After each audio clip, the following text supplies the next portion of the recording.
In the golden age of Hollywood's blockbuster era, one man stood at the pinnacle of stardom. His chiseled jawline graced movie posters worldwide. His signature smirk became iconic. Val Kilmer was everywhere. Batman, Iceman, Jim Morrison brought to life with haunting authenticity. Then, without warning, the cameras stopped rolling. The red carpets fell silent. The leading man vanished into the shadows. For 15 years, whispers echoed through Hollywood's corridors. Some called him difficult. Others called him impossible. But beneath the industry's carefully crafted narrative lay something far more complex. A story of artistic integrity clashing with corporate machinery, of a man who dared to speak truths others wouldn't acknowledge, and of a system that quietly removes those who refuse to play by its unwritten rules. This is not just a story about a fallen star. This is a story about what happens when someone sees too much, records too much, and says too much in a town built on carefully controlled illusions. This is the untold story of Val Kilmer's silent exile from Hollywood. The rise of an icon. The year was 1986, and American cinema was about to meet its newest sensation. Top Gun roared into theaters, carrying with it a young actor who almost turned down the role that would define a generation. Val Kilmer, playing the cocky aviator Tom, Iceman, Kasansky, embodied everything audiences craved: confidence, charisma, and an undeniable screen presence that couldn't be taught or manufactured. What the public didn't know was that Kilmer had resisted the part. In his own words, documented years later in his memoir, he confessed that the story didn't interest him. The film felt shallow, commercial, designed more for spectacle than substance. But director Tony Scott saw something in the young actor, a raw talent that transcended any single role, and convinced him to take the leap. The gamble paid off spectacularly. Top Gun soared past every box office projection, becoming a cultural phenomenon that embedded itself into the fabric of American cinema. Val Kilmer's icy stare and that unforgettable teeth chomp scene, entirely improvised, a moment of pure spontaneity captured on film, made him an overnight sensation. But Kilmer wasn't content to ride the wave of action hero fame. He craved transformation, authenticity, roles that challenged him to disappear completely into another person's skin. In 1991, he achieved exactly that. When Oliver Stone cast Kilmer as Jim Morrison in The Doors, nobody could have predicted the level of commitment the actor would bring. He didn't just study Morrison's mannerisms or mimic his voice. He became the legendary rock icon so completely that audiences questioned whether they were hearing Morrison himself or Kilmer's interpretation. The answer: it was all Kilmer, doing his own singing, channeling the spirit of The Doors frontman with supernatural precision. From there, his trajectory seemed unstoppable.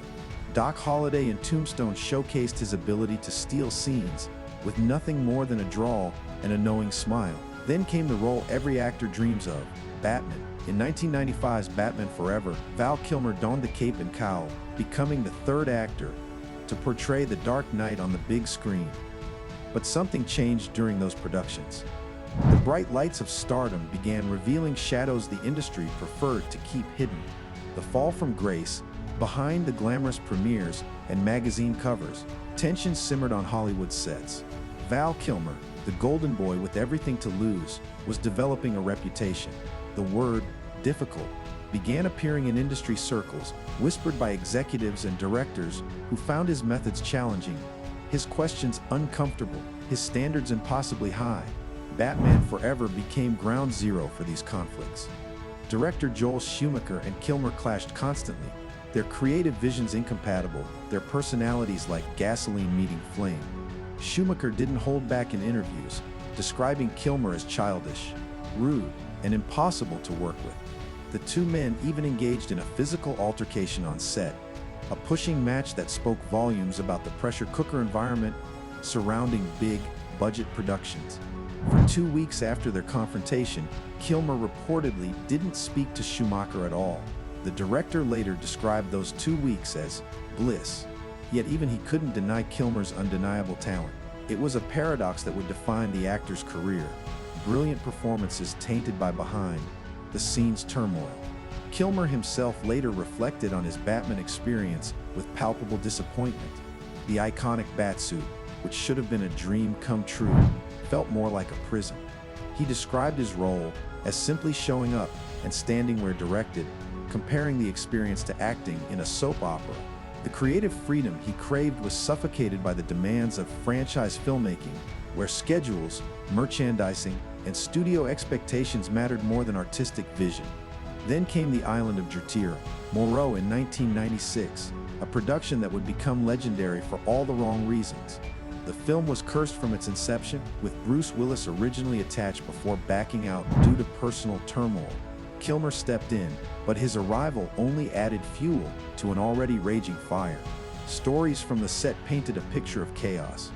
Kilmer allegedly showed up only 60% of the time, and when he did appear, conflicts erupted. Director Richard Stanley lasted just 3 days before being replaced, reportedly saying he wouldn't cast Kilmer even in a film called The Life of Val Kilmer. One particularly disturbing allegation involved Kilmer burning a cameraman with a cigarette, a claim he would later address with an apology, attempting to make amends for behavior that had spiraled beyond control. The film crashed spectacularly, both critically and commercially, cementing Kilmer's reputation as someone Hollywood could no longer manage. By 1999, the offers for major blockbusters had dried up. The star, who once commanded $9 million per film, found himself relegated to smaller productions, direct-to-video releases, projects that would never receive the red carpet treatment he once knew. But was this really about difficult behavior? Or had Val Kilmer seen something, said something, that powerful people wanted silenced? Speaking against the machine, Val Kilmer's journey through Hollywood wasn't following the standard script. While other actors smiled for cameras and thanked producers effusively, Kilmer began voicing uncomfortable truths. He challenged scripts, questioned motivations, refused to simply be a handsome face delivering lines without thought or purpose. In his memoir, I'm Your Huckleberry, Kilmer made a stunning admission. He had alienated the head of every major studio in Hollywood. His crime wasn't violence, wasn't scandal, wasn't substance abuse. His crime was refusing to toe the line, refusing to pretend that every project was art when many were simply commercial products designed to generate profit. He called Top Gun, the film that made him famous, shallow. He saw through the machinery of blockbuster filmmaking, recognizing how studios controlled not just what appeared on screen, but the souls of the actors who brought those images to life. In his own words, documented in his memoir, they actually buy your life for a period of time, your experience, your opinions, your soul in a way. This wasn't the language of a difficult diva. This was the language of someone who understood the transaction at Hollywood's heart. Creative freedom exchanged for fame and fortune. Authenticity traded for industry approval. Kilmer leaned harder into method acting, taking roles that demanded complete transformation. He hung up his commercial hat, as he put it, in conscious and deeply satisfying act of authenticity. The industry wanted him to play nice, to smile and nod and cash checks. Instead, he walked away, choosing artistic integrity over financial security. The consequences were severe. For 15 years, no major studio would touch him. 15 years of exile from the very industry he had helped define.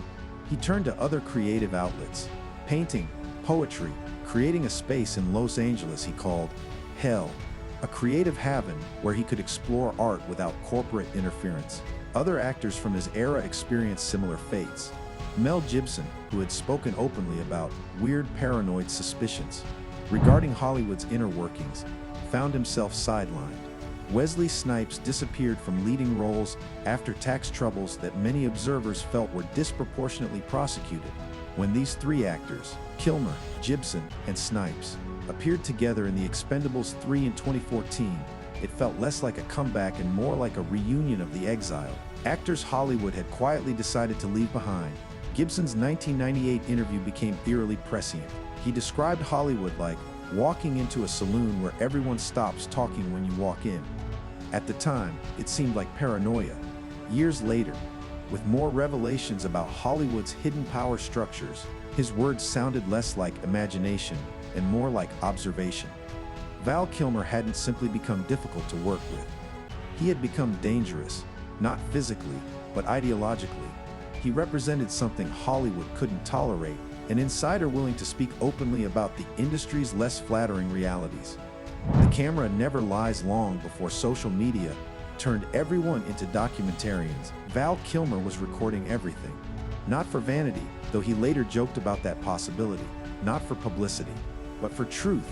Raw, unfiltered, unedited truth.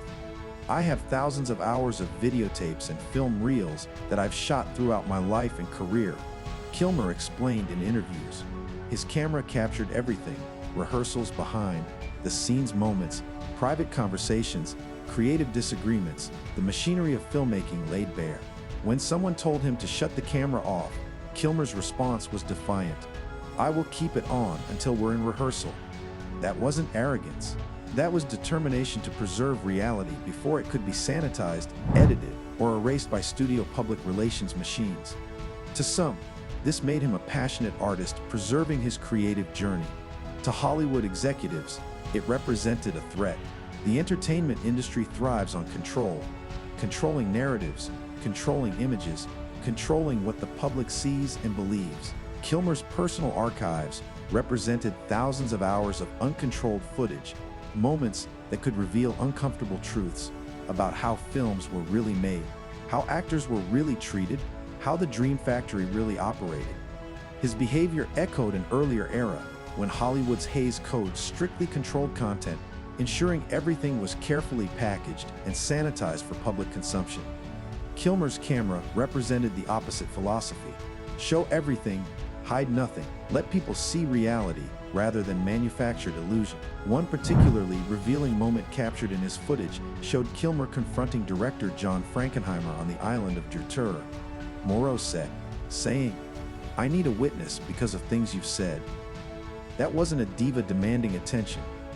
That was someone protecting himself, ensuring his version of events would be documented, unable to be contradicted or erased.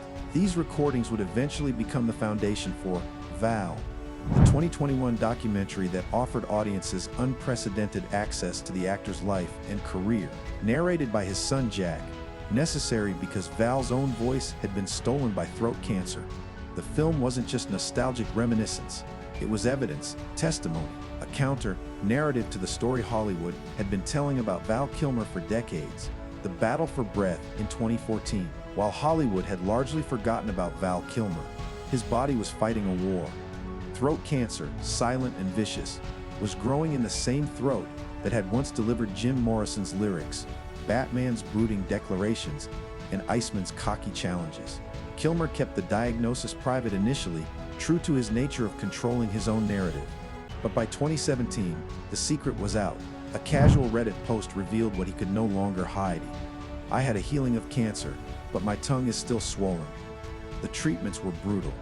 Chemotherapy, radiation, multiple surgeries, each one taking something from him. Eventually, doctors performed a tracheotomy, inserting a tube into his throat that saved his life, but fundamentally changed how he existed in the world. Speaking became difficult, then nearly impossible.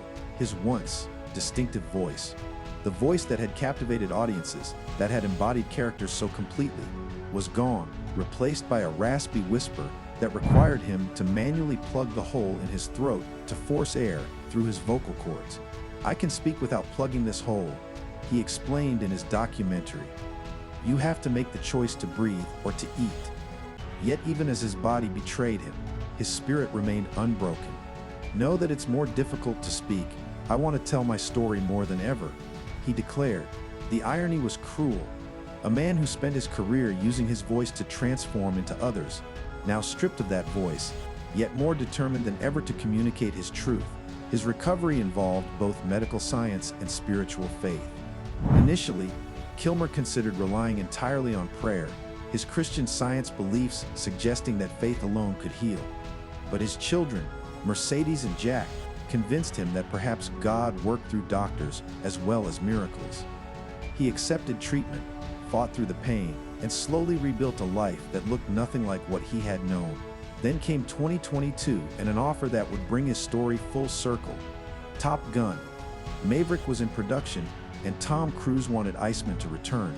For Val Kilmer, the man who could barely speak, this represented both opportunity and challenge. The solution was elegant and heartbreaking. In the film, Iceman communicates with Maverick by typing, a creative choice that mirrored Kilmer's reel, allowing audiences to hear Iceman speak one last time. The Navy needs Maverick.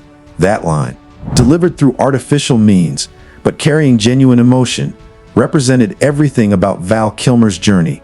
Fighting against impossible odds, using whatever tools available, refusing to let circumstance define possibility. The Mandela effect, but something strange was happening in the digital spaces where pop culture obsessives gathered. On Reddit, on TikTok, in comment sections across the internet, people were sharing an impossible memory. Val Kilmer had already died. Years ago, they remembered it clearly. They remembered tributes, obituaries, the collective mourning of an icon lost. When news broke on April 1st, 2025, that Val Kilmer had passed away from pneumonia complications, these people experienced something beyond grief. They experienced confusion. How could someone die twice? Val Kilmer died a few years ago for me, maybe around 2023, wrote one Reddit user in the Archetype community. No, he's dead again. The phenomenon, dubbed the Mandela effect after similar mass misrememberings, swept through social media. TikTok creator, the Southern Barbie posted, "Sometimes I wonder if we're in a constant state of quantum leaping, because I distinctly remember Val Kilmer already passing away prior to yesterday." Hundreds of comments echoed the same sentiment. People who had never met, living in different cities, different countries, somehow shared this identical false memory. Theories proliferated. Had his 2017 cancer battle been misreported as fatal? Had the emotional weight of his documentary, which felt like a farewell, created a false memory of his death? Had the internet's echo chamber, with its recycled news stories, generated content, and confusing headlines, created a collective false narrative? Or was something stranger happening? Were people experiencing genuine memories from alternate timelines, parallel universes where Val Kilmer had indeed passed away years earlier? The rational explanations made sense. Kilmer had stepped back from public life so completely that his absence felt like death. The documentary felt like a memorial. His voice, lost to cancer, made him seem like a ghost even while alive. And in an age of information overload, perhaps human memory had simply glitched, creating a false certainty of an event that hadn't happened. But for those experiencing the Mandela effect, rational explanations felt insufficient. Their memories felt real, vivid, impossible to dismiss as mere confusion. The final curtain on February 23, 2025, just weeks before his death, Val Kilmer posted something unexpected to his Instagram account, a video. In it, he sits with his friend, artist David Chu, holding a Batman mask. His hands, still steady despite everything, lift the mask to his face. "I'm ready," he says, his voice barely audible. "I have an angle for us. It's been a while." Chu responds warmly, "You look great." It was a moment of pure nostalgia, two old friends reminiscing about a character that had defined part of Kilmer's legacy. But in retrospect, it felt like something more, a goodbye, a final acknowledgement of the role that had brought him both fame and frustration, a closing of the circle. 1 week later, on March 28, 2025, he shared his final Instagram post, a piece of artwork he had created, accompanied by words that now read like prophecy. It's got that late-night glow, cool tones with a low burn, like when the campfire cools down, but you're still wide awake. On April 1st, 2025, Val Kilmer's daughter Mercedes confirmed what many had feared was coming. Her father had passed away from pneumonia. The throat cancer that had ravaged his body for over a decade had left him vulnerable, his immune system compromised, his breathing apparatus damaged. What might have been a manageable illness for someone healthy became fatal for someone whose body had been through years of brutal treatment. He was 65 years old. The tributes poured in immediately. Co-stars, directors, fans who had grown up watching him transform into different characters, all shared memories, expressed gratitude, mourned the loss of someone who had refused to compromise his artistic vision, even when it cost him everything. "Rest in peace, Val," wrote one fan, capturing the sentiment of thousands. "Thank you for your art, your heart, your spirit, your boldness, your depth, your humanity." His estate, carefully planned during his final years, protected his children's futures. Mercedes and Jack, who had stood by their father through illness and exile, would inherit not just wealth but a creative legacy. Thousands of hours of footage, artwork, writings, the complete archive of a life lived authentically, even when authenticity carried devastating consequences. Rumors swirled about Bitcoin investments, about strategic planning to protect his assets from his ex-wife, about hidden wealth carefully distributed to ensure his children's security. Whether these rumors held truth or not, one thing remained certain: Val Kilmer had planned for a future beyond his own life, ensuring his story would continue to be told on his terms. The truth behind the mask: Val Kilmer's story resists simple categorization. He wasn't just a difficult actor whose ego sabotaged his career. He wasn't just a victim of Hollywood's ruthless machinery. He wasn't just a talented artist whose health betrayed him. He was all of these things and more. A man who saw the entertainment industry's true nature and refused to pretend otherwise. A man who documented reality when others preferred carefully constructed illusions. A man who chose authenticity over approval, artistic integrity over financial security, truth over the comfortable lies that keep Hollywood's machinery running smoothly. For 15 years, no major studio would hire him. For 15 years, Hollywood proved it could erase someone simply by refusing to cast them, by spreading whispers about difficult behavior, by quietly closing doors until a once mega star became a distant memory. But Val Kilmer had the last word. His documentary ensured his version of events would be preserved. His thousands of hours of personal footage provided evidence that countered the industry's narrative. His choice to keep filming, keep creating, keep telling his truth meant that history would remember more than just the official story. He returned to Top Gun, Maverick, not as a favor, but as a reminder that talent transcends industry politics. He faced throat cancer not with despair, but with determination to tell his story precisely when speaking became most difficult. He planned his estate not with bitterness, but with love for his children and hope that his creative legacy would endure. The questions remain. Why did Hollywood really exile Val Kilmer? What did he see that made powerful people uncomfortable? What truths lie hidden in those thousands of hours of personal footage that will never be publicly released? What other actors faced similar treatment for similar reasons? We may never know the complete answers. But Val Kilmer's life teaches a crucial lesson: